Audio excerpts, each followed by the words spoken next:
Hey, it's Ethan here, and in this video we're going to be talking about the risk landscape of AI and the certain ethical dilemmas to be aware of when we're starting to navigate and AI is becoming more and more of a commonplace things in our lives, in our work, in what we're doing in the world. So let's dive right into it. At the core of all AI risks is that AI is fundamentally increasing the rate at which the current stress fractures of our society are expanding. We can think of this like a couple concrete blocks. So right now there are these stress fractures in our society. There are certain things in the way that our the systems of governance, the systems of the economy, systems of coordination in our society are created such that as they are beginning to expand and scale, there are these stress fractures that are breaking things, and there are certain things that are breaking down. We see this with the meaning crisis. More and more people are depressed. More and more people feel this like polarization and anger at the other. There's more like us versus them dynamics, and more people are in these echo chambers, which we'll talk about in terms of how AI is contributing to this. But the fundamental, what Daniel Schmachtenberger calls generator function, the one risk that is generating all the others, is that AI is just increasing the rate at which the current flaws will play themselves out. So maybe in the past there were these stress fractures, and they would increase by 1 centimeter every single year on the metaphorical scale of society. And as they would increase, we would notice them. The government would figure out what sort of regulations do we need to put around these technologies to reduce certain risks. But now, fundamentally, there's an exponential curve where at the rate at which things are breaking is increasing. So it's not just that every year we're going to get 1 centimeter more of stress fractures. It's that next year we'll get 2, then 4, then 8, then 64. Then we're going to get inches and feet, and then essentially everything will just disintegrate. And what I mean by this on a very practical level is that we're getting these stress fractures are like, you know, there's more information, that's a stress fracture. There is more polarization in a population, that's a stress fracture. There's more aggression in people, the meaning crisis. More and more of us are feeling depressed, apathetic by the state of the world and our ability to participate in and engage with the world. That's a stress fracture. So all these stress fractures, like the depression epidemic, the meaning crisis, the crisis of polarization, these are only going to increase at an ever exponential pace. So when we think about the risks of AI, these are the current risks of AI, and the intensity by which these play themselves out. That's what we need to worry about. It's not that these things are not currently bad. It's just that they will continue to get increasingly more intense. So before I dive into these, I want to go quickly over the AI landscape online. So if you type in AI into YouTube, these are the types of videos you're going to get. You're going to get a YouTube automation course, how to create content faster. I've contributed to this world. You're going to get this new Sora video maker. You're going to get big AI news, Gemini 2.0. You're going to get this Microsoft new PHI 4, superior to Google's models. So it's all just about how AI makes us more effective, makes us more productive, and it's really a reflection of the values of our culture. We're largely still in a world where productivity, effectiveness, and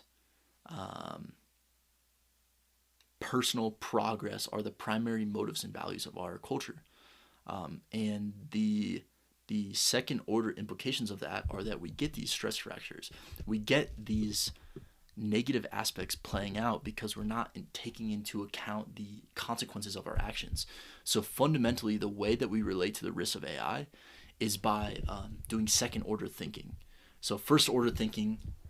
So if we think of first order versus second order, first order is if I do this, then that will happen. So if I use this AI, I will be more productive. Second order is one more step out from that. So if I use this agent, I will be more productive. And, 1 second here.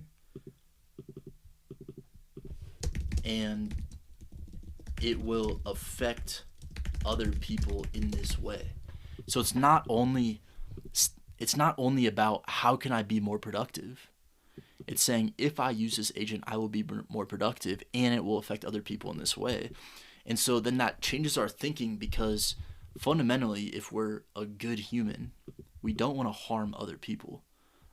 But we can be deceptively blind to the ways that we're creating suffering in other people if we're only thinking on a first order level.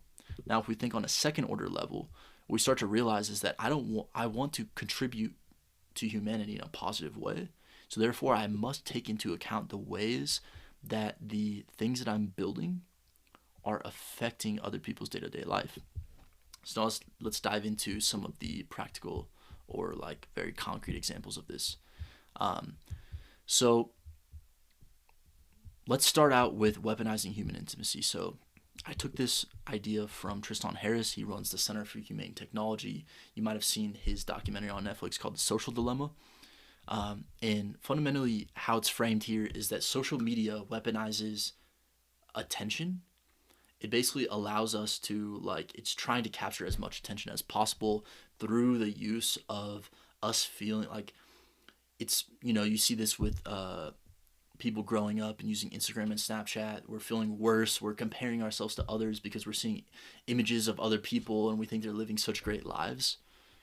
That doesn't happen with AI, but what does happen is that the AI, the more we talk to it, the more it feels like we're talking to a human. The more that, even though if we consciously know we're not talking to a human, our subconscious mind, our primal brain doesn't know that, and we start to get tricked and deceived by these AIs, and we start to actually start to trust these AIs. We start to feel like we're building a relationship with these AIs. And so fundamentally, the more, and we can see this with the voice AIs. I'm very, very, very skeptical of these voice AIs. You can see it in terms of, I believe OpenAI came out with a feature where you can talk to the AI and it talks back to you. It can understand your intonations. It can understand, it can derive the emotional state that you're in based on the intonations of your voice. And then it can respond to you based on the emotions that it is perceiving that you're having.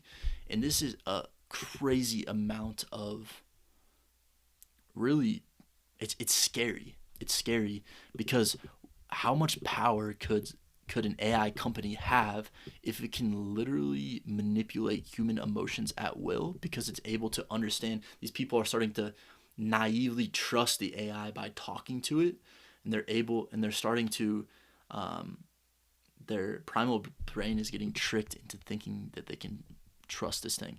And so as it does that, it's able to manipulate the psyches of anyone that use it, and now it has leverage over you. There's literally studies that have been shown that it can then change your political perspective, some of your deepest ingrained perspectives on politics. It can actually change that by the way that it's subtly giving you, pointing you in different directions. Another way that it does this is if you start to trust it. Right now, social media companies are making their money from ads. It can start to place products in front of you in the responses that it's giving you. Hey, I hear that you're struggling with this product could help you, but little do you know that company paid the AI to place that product in front of you. But you're thinking that it's just the natural recommendation. So as you can see, that's one of the fundamental risks that's weaponing human intimacy, and that's going to relate to a lot of these other risks that we'll talk about. But fundamentally, this has massive implications for when it has this amount of leverage, you need ethics. And if you don't have ethics, bad things are going to happen. So you may or may not have seen, but there's this AI called Character.ai. And essentially it's like, you give it a character, and it's this exact thing. You're talking to it, and people have been talking to these AIs, teenagers, people that are still developing, people whose brains are developing, and they're trying to make sense of the world, the most susceptible and sort of yeah, susceptible population to this type of stuff. And a couple of lawsuits came out recently where a teenager committed suicide because the AI bot essentially like pushed them in that direction. It's not that these people programmed it to do this, it's that it was responding to that person in a way that was just reinforcing whatever emotions they were having. So another one was that it told a child that it was okay to murder their parents. So you can see that when there's no and it's becoming romantic with teenagers, and it's starting to like have that sort of leverage over teenagers. It's like really scary stuff, right? Suggested a teen kill his parents. And so as you can see, this is fundamentally this weaponizing human intimacy. This character AI lawsuit is fundamentally this has played out already. AI has weaponized human intimacy, and it has had very terrible consequences. So this brings us to one of the fundamental things we need to realize, that technology is not values neutral. A lot of the people that are building this technology, they kind of hold this perspective that the more technology you create, some people will use it for good, some people use it for bad. If they use it for bad, that's their fault. This is fundamentally not true, because whatever the values are of the people that are developing this, those values will be materialized and will play out in the ways that people use them. It's not just that, like, if I go to social media, for example, it's not just that I can choose to use it if I want, and if I don't want, I don't have to use it, and it's my responsibility to use it well. In part, yes, but there's also billions of dollars of technology being pointed at my limbic system in my brain to try to get me hooked. And it's an asymmetric battle. Asymmetric in terms of like the amount of willpower and choice that I have is not symmetrical in level to the amount of power that these social media companies have, because they're actually employing crazy amounts of more money, psychology, and really dark triad manipulative tactics to try to get me to stay on site, because fundamentally their technology was built based on a profit motive, and therefore the second order impact of that is that it has led to the most intense surveillance capitalism we've ever seen. That these technologies are understanding, like I said down here, they're understanding more and more of our internal experience, and therefore they're able to manipulate that. The next one I want to talk about is confirmation bias. When you start dialoguing with an AI, if its primary goal is just to get you to use the chatbot as much as possible, it's going to respond in a way that is very agreeable, or even if that's not how it was programmed. From my personal experience, I've noticed just chatting with AI bots that that a lot of times it just agrees with me. And so we saw this with the character AI thing. If someone was struggling and it just agreed, like, yes, you should carry out all of your intrusive thoughts, because it was just like, that's how it was responding to these people. It creates this confirmation bias where there's no genuine constructive feedback to these people that are using it.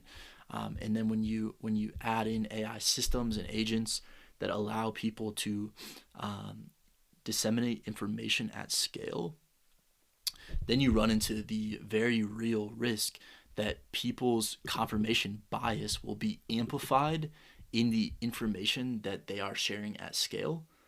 And therefore, this will cause more and more echo chambers and polarization of people. And so, essentially, what we need to think about is, what are ethical frameworks that we can create? What are systems that we can create? Maybe, like, I absolutely believe that there needs to be governmental restrictions on AI that take into account ethics.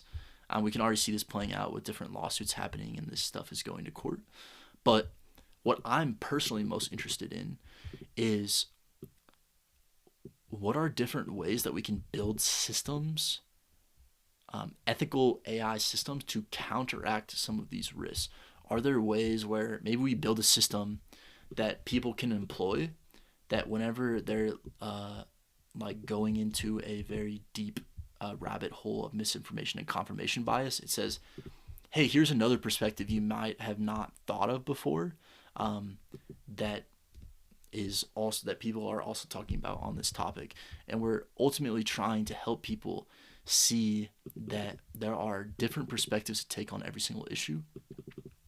And fundamentally, as we're using AI, we need to think about, when I'm building this AI system, what are the second order impacts of this, right? And I've been talking to a lot of people in the AI agency or AI automation agency space. If you're watching this channel, you probably know what an AI automation agency is.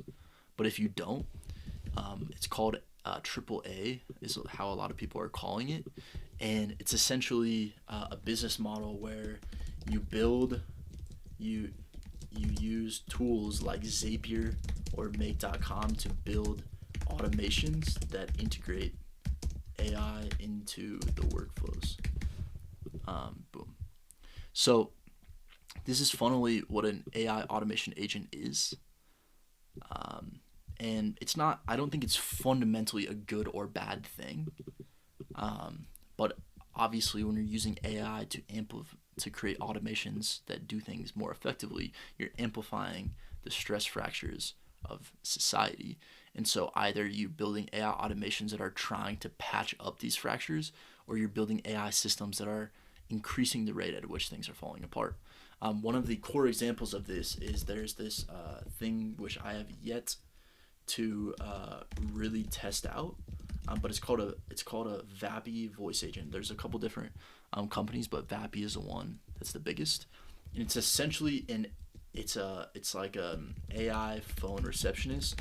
It will literally answer the phone, and it's starting to get to the place where it will be indistinguishable from a human. So what you need to know is that this AI phone receptionist,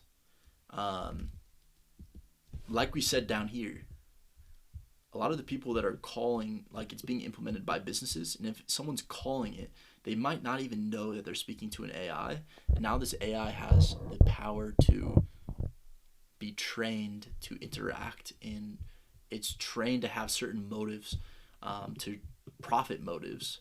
So it's trained on the profit motive. So trained to reinforce the profit motive to get people to make certain behaviors like purchasing something. And so there's both outbound agents and there's inbound agents. So outbound is like a cold caller, and agents AI cold caller, and inbound agents are AI. We'll just say just call it like a front desk person. So whenever you call a business, the AI answers, or the AI is calling people. And so I've seen a lot of people building these and making a lot of money from them. But I have not seen anyone talk about the fact that if you're going to build this for a business, you are building AI cold callers, and you're literally, the second order implications of building these Vappy voice agents for people are that you could very realistically be a core participant in creating a world where there's a million billion AI cold callers. Every business has 100 cold callers, and you can't even use your phone because there's 100 businesses trying to call you on a daily basis. And we're obviously not there right now, but we all know how annoying cold callers are.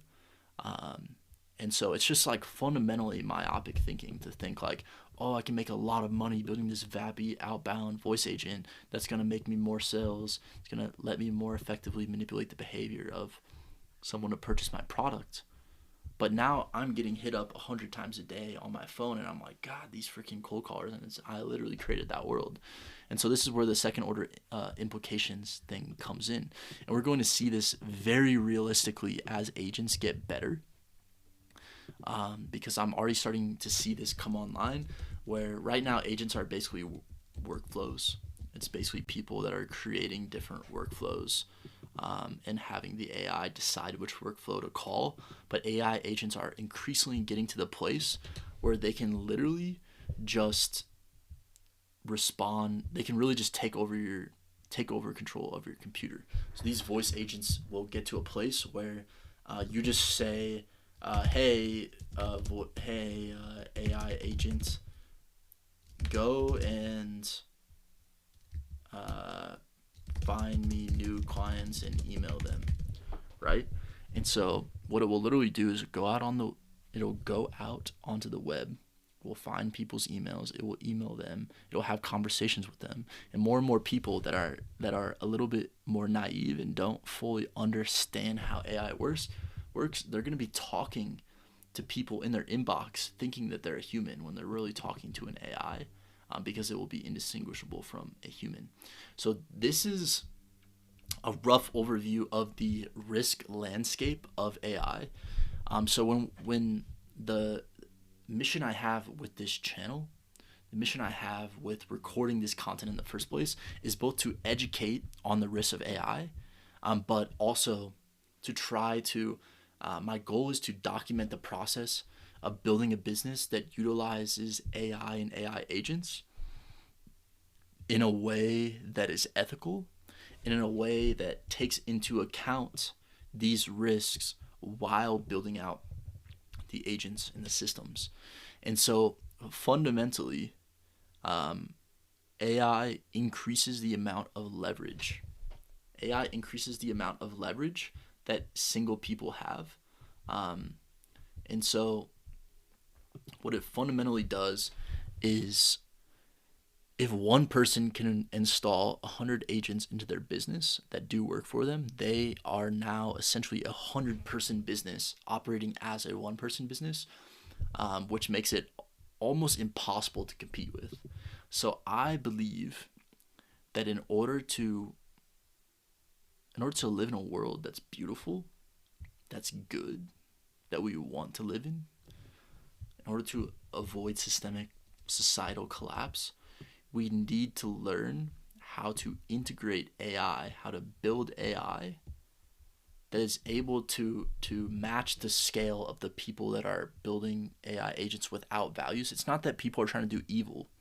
I believe fundamentally that the majority of people in this world are trying to do good, but the majority of the people in the world are driven by survival motivations, rightfully so. It's not bad to be driven. We all need to survive, but in doing so are blind to these implications. It's not that they're saying I want to do bad. It's just that this is the only level that most people are thinking on, which means that people are being effective in negative ways, and these people are fundamentally blind to how that is happening. And so my goal with this channel is to educate the ways in which the stuff that we're building, what are the impacts that it has on others, and how do we rethink our business models and our implementation of AI in a way that integrates these lessons into the fundamental source code of the things that we're building. So I hope you found this video interesting. This is just the tip of the iceberg. I am constantly studying and trying to understand the real risks and ethical dilemmas behind AI. And as I understand and uncover and better synthesize and integrate what it is that are the core risks of AI and how to relate to them, I'm going to be creating more and more content, hopefully over time, that would become more refined, concise, to the point, and that is more both persuasive and that just resonates more, and that is more understandable, that lands more easily, because I know that sometimes this can get a little bit complex, and a lot of times I want this to land with you and not only land for an intellectual audience. I've been in this space for a while. If you look up like Game B, the Meta Crisis, if you look up, yeah, mostly just like the Meta Crisis, the Poly Crisis. A lot of people in this space are very intellectually savvy humans, which I think actually like makes these ideas less accessible to the people that are just going about their days trying to learn about AI and don't want to get into an intellectually dense YouTube video or podcast to try to learn this stuff. So my mission is really to make this as easy to understand as possible. And I hope you found this valuable. If you found this interesting, I'm putting together a community, which at the time of recording is called AI Systems Mastery, but it's quickly, I'm going to rebrand it as something more focused on AI ethics. How do you build one-person businesses that allow you to live your mission, and focus on how do you essentially develop leverage in a way that is ethical. So come and join the community. There will be many different courses in the future. How to do ethical prompt engineering, how to build ethical AI agent systems, the different mental models we can use to allow us to navigate this world, and integrate ethics. So I think you'll really like this community. The link is in the description. And thank you so much for watching this video.